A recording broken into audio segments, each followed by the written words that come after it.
Pengertian generasi Y atau milenial. Milenial atau dikenal juga sebagai generasi Y adalah kelompok demografi setelah generasi X atau Gen X.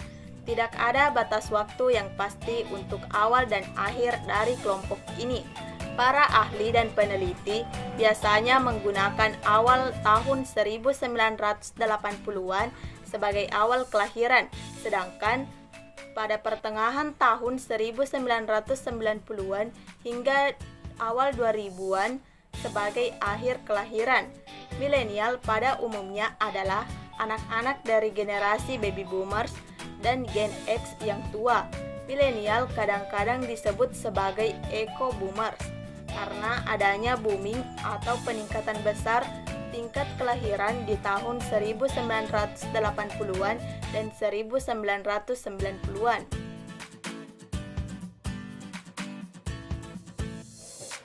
Siapa yang termasuk dalam generasi milenial?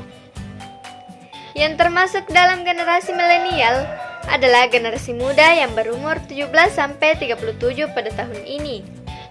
Milenial sendiri dianggap spesial karena generasi ini sangat berbeda dengan generasi sebelumnya, apalagi dalam hal yang berkaitan dengan teknologi.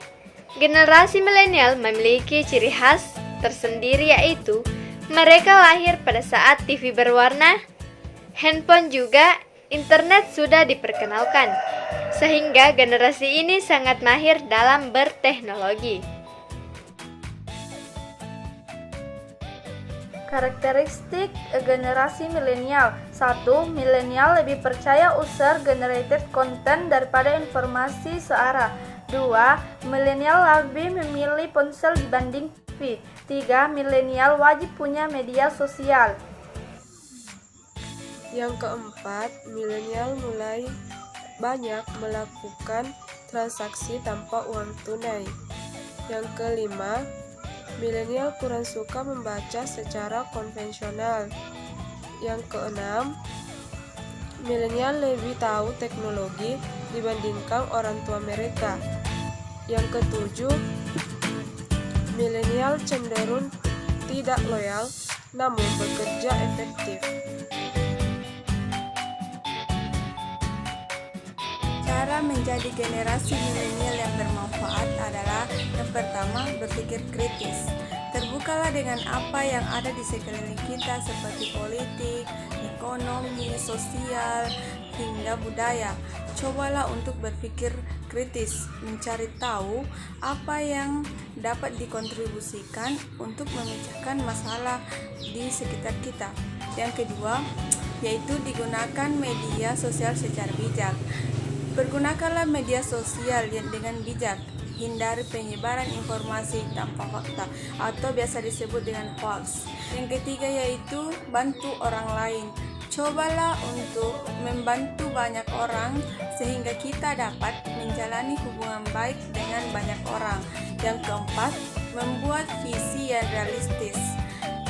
Tentukan visi yang ingin Anda capai. Dalam membuat visi, kamu harus smart. Berikutnya yaitu bangun ide.